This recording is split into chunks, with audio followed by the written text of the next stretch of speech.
नमस्कार दोस्तों, स्वागत है आपका हमारे चैनल शेयर मार्केट में। तो फ्रेंड्स, आज हम जिस स्टॉक के बारे में बात करने वाले हैं उसका नाम है India bulls real estate limited.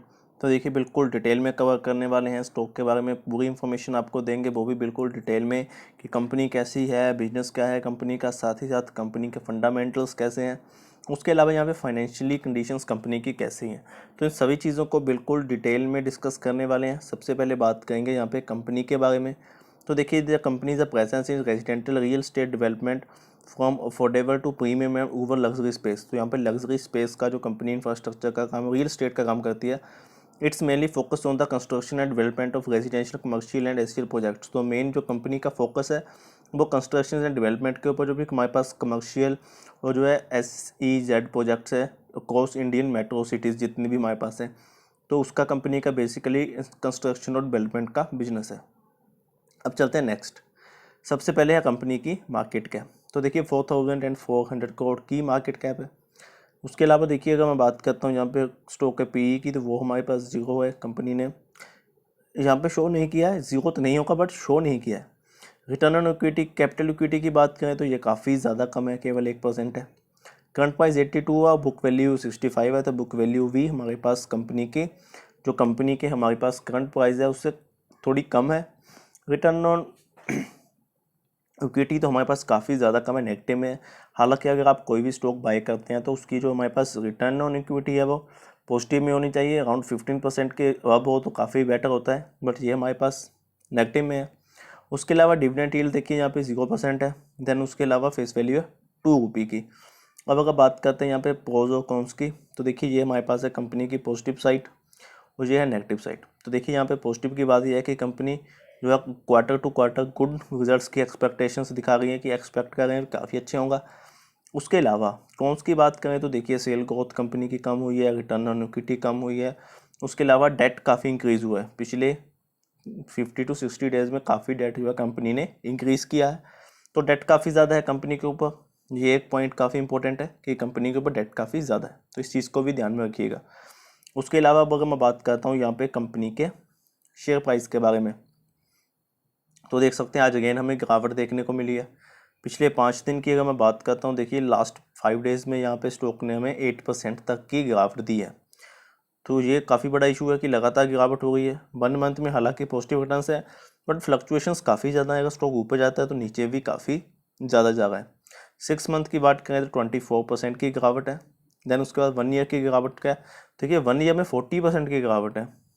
हालांकि अगर आप देखते हैं तो स्टॉक में एक जो हमें पुश देखने को मिला था, तो उसकी बात करते तो वो हमारे पास देखिए यहाँ से एक पुश मिला था, उसके बाद से स्टॉक नीचे गया है। अभी यहाँ से फिर से स्टॉक में हमें गिरावट देखने को मिली है। अब बात करेंगे मैक्स चार्ट की। तो देखिए यहाँ से बिल्कुल क्लियर हो जाएगा स्टॉक आपको कि स्टॉक की परफॉर्मेंस कैसी है, सारी चीज़ें कैसी है। देखिए फ्रेंड्स, स्टॉक जो स्टार्ट हुआ यहाँ पे 200 रुपीज़ के ऊपर, फिर ऊपर गया हमारे पास अराउंड 800 तक, 800 रुपीज़ तक गया। ठीक है, उसका हुआ क्या, एकदम से नीचे आ गया। फिर से 200 से भी नीचे आ गया, जितने पर लिस्टिंग हुई थी उससे भी नीचे। फिर उसमें थोड़ा सा बूस्ट देखने को मिला, देन स्टॉक ऊपर गया। उसके बाद से लगातार स्टॉक हमें नीचे ही जाते हुए देखने को मिला एक स्ट्रेट लाइन में। उसका फिर एक बूस्ट मिला, उसका फिर नीचे, देन फिर एक छोटा सा बूस्ट, उसका फिर नीचे। तो यहाँ पे कैपेबिलिटी कंपनी की काफ़ी कम लग रही है। जो हमारे पास पोटेंशियल एक होता है ना किसी भी कंपनी की, स्टेबिलिटी होती है, कंसिस्टेंसी कहते हैं आप जिसको, कि कोई भी कंपनी का बिजनेस है उसमें कंसिस्टेंसी का होना बहुत ज़रूरी है। कि कंटिन्यूसली कोई काम है तो उसमें जो है कंटिन्यूसली होना चाहिए। उसमें रेवेन्यू जो कंपनी अगर इंक्रीज़ हो रहा है तो डेफिनेटली वो कम नहीं होना चाहिए। तो वो सब चीज़ें होती हैं। तो आप खुद देख सकते हैं कि यहाँ पे अगर कंपनी में पोटेंशियल होता है तो स्टॉक कितना नीचे तो नहीं आता। तो काफ़ी ज़्यादा बड़ी गिरावट है, अराउंड 100% की गिरावट है। फाइनेंशियल कंडीशंस आप देख सकते हैं खुद कंपनी के काफ़ी ज़्यादा खराब है। यहाँ पे देखिए कंपनी के हर एक चीज़ में गिरावट है। रेवेन्यू 70% गिरा हुआ है। नेट इनकम तो यहाँ पे 1000 से भी ज़्यादा % की गिरावट है। अर्निंग पर शेयर में भी बहुत बड़ी गिरावट है। उसके अलावा नेट प्रॉफिट मार्जिन में भी गिरावट है। तो अभी तक जितना भी हमने यहाँ पे एनालिसिस किया है उस हिसाब से तो देखिए कंपनी में नेगेटिव साइड्स ही हमें देखने को मिली हैं।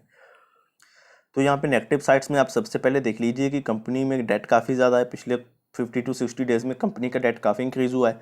उसके अलावा देखिए कंपनी जो हमारे पास फाइनेंशियल कंडीशंस अच्छी नहीं है, रिटर्न्स भी बेहतरीन नहीं है, पोटेंशियल कंपनी में नहीं नज़र आया। अब चलेंगे नेक्स्ट। यहाँ पे हम बात करेंगे यहाँ पे कंपनी के शेयर होल्डिंग पैटर्न के बारे में।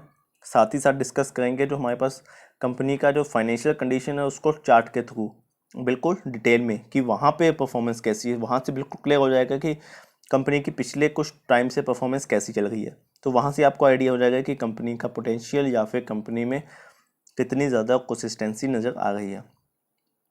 तो चलिए स्टार्ट करते हैं। हम यहाँ पे बात करेंगे कंपनी के रेवेन्यू की। तो ये हमारे पास कंपनी का ईयरली बेसिस का रिजल्ट है, रेवेन्यू है, इसमें लगातार गिरावट हुई है। बट हम बात करेंगे यहाँ पे क्वार्टरली वाइज कंपनी के परफॉर्मेंस पे चलते हैं। तो ये हमारे पास है कंपनी की क्वार्टरली वाइज परफॉर्मेंस, क्योंकि क्वार्टर टू क्वार्टर का कंपनी अच्छा करती है दैन डेफिनेटली ईयरली बेसिस पे परफॉर्मेंस अच्छी होगी। बट यहाँ पे तो कंपनी की क्वार्टरली बेसिस में भी लगातार गिरावट हुई है। लगातार स्टॉक डेफिनेटली नीचे आएगा, क्योंकि अगर कंपनी की परफॉर्मेंस ही हमारे पास अच्छी नहीं होगी दैन डेफिनेटली स्टॉक में हमें गिरावट तो देखने को जरूर मिलेगी। तो वैसा ही कुछ हमें देखने को मिला है। उसके बाद आता है कंपनी का नेट प्रॉफिट। तो देखिए कंपनी लॉस में है, यहाँ पे भी कंपनी ने लॉस शो किया है, डेट भी काफ़ी ज़्यादा है। तो ये सब चीज़ें यहाँ पे काफ़ी ज़्यादा मैटर करती है। अर्निंग पर शेयर में भी हमें लगातार गिरावट देखने को मिली है। तो देखिए दोस्तों, ये है। उसके बाद अगला जो हमारे पास कंपनी का शेयर होल्डिंग पैटर्न है। अब यहाँ से क्या कहना चाहेंगे आप फ्रेंड्स, खुद आप यहाँ से देखिए कि कंपनी खुद अपनी होल्डिंग को कम कर रही है। पहले 11% की होल्डिंग थी, यहाँ पे आप देखिए कंपनी की खुद की प्रमोटर्स की होल्डिंग की बात कर रहा हूँ, वो भी कम हुई है। पहले 11% थी, फिर 6% की। उसके बाद कंपनी ने हर क्वार्टर में अपनी जो आप कह सकते हैं कि प्रमोटर्स की होल्डिंग को कम किया है। नो डाउट फॉरेन इन्वेस्टर्स ने इन्वेस्टमेंट की हुई है, 22% की इन्वेस्टमेंट है। बट अगर प्रमोटर्स की बात करें तो प्रमोटर्स बिल्कुल ट्रस्ट नहीं दिखा रहे हैं, तो ये काफ़ी बड़ा इशू है। उसके अलावा देखिए 71% पब्लिक के पास है, हालांकि डीआई के पास 5% है। बट उसके अलावा यहाँ पे देखिए तो कंपनी की परफॉर्मेंस में आप देख सकते हैं कि यहाँ पे प्रमोटर्स की होल्डिंग का ना होना ये भी एक काफ़ी बड़ा इशू है। क्योंकि अगर कंपनी अच्छी होती है, कंपनी का बिजनेस अच्छा होता है, दैन डेफिनेटली जो प्रमोटर्स है वो अपनी होल्डिंग को इंक्रीज़ करते। बट यहाँ तो कम हुई है। कम होते होते इतनी ज़्यादा कम हो चुकी है कि आप खुद आइडिया लगा सकते हैं कि यहाँ पे 0% की होल्डिंग प्रमोटर्स के पास है। तो देखिए ओवरऑल बात करूँ मैं स्टॉक की, तो नेगेटिव साइड्स मुझे काफ़ी ज़्यादा नज़र आई हैं। हालांकि एक भी पॉजिटिव साइड मुझे नज़र यहाँ पे नहीं आई है, जिसकी वजह से मैं आपको कहूँ कि आपको स्टॉक में इन्वेस्टमेंट करनी चाहिए। तो यहाँ पे देखिए फ्रेंड्स, मैं तो आपको बिल्कुल रिकमेंड नहीं करूँगा कि आप इस स्टॉक में इन्वेस्टमेंट करें, क्योंकि इस स्टॉक में अगर आप आज इन्वेस्टमेंट करेंगे, कल को हो सकता है ये स्टॉक आपको ऊपर भी जाते हुए देखने को मिले, बट लॉन्ग टर्म में जो आपको स्टॉक नीचे ही लेके जाएगा। तो आप यहाँ से ग्राफ देखिए, लास्ट बनिए का ग्राफ ही आप चेक कर लीजिए। बेशक स्टॉक ने बीच में आपको जो है एक फंबल देखने को मिले हैं, फ्लक्चुएट हुआ है, बट ओवरऑल स्टॉक नीचे ही गया है।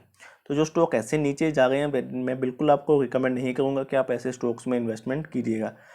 बाकी फ्रेंड्स ऐसा बिल्कुल नहीं है, फाइनल डिसीजन आपका होगा। हम केवल आपको एक एडवाइस दे सकते हैं, इन्फॉर्मेशन दे सकते हैं। बाकी खरीदना या फिर नहीं खरीदना ये डिसीजन आपका होने वाला है। तो एक बार खुद एनालिसिस करें, रिसर्च करें, उसके बाद ही किसी भी डिसीजन के ऊपर जाइएगा। बाकी फ्रेंड्स आज की वीडियो में इतना ही। अगर आपकी किसी भी स्टॉक के रिलेटेड कोई क्वेरी है, प्लीज़ आप हमें जरूर कमेंट करें। साथ ही साथ अगर अब तक आपने हमारा चैनल सब्सक्राइब नहीं किया है तो अभी कभी सब्सक्राइब कीजिए, बेल आइकन दबाना मत भूलिएगा। धन्यवाद।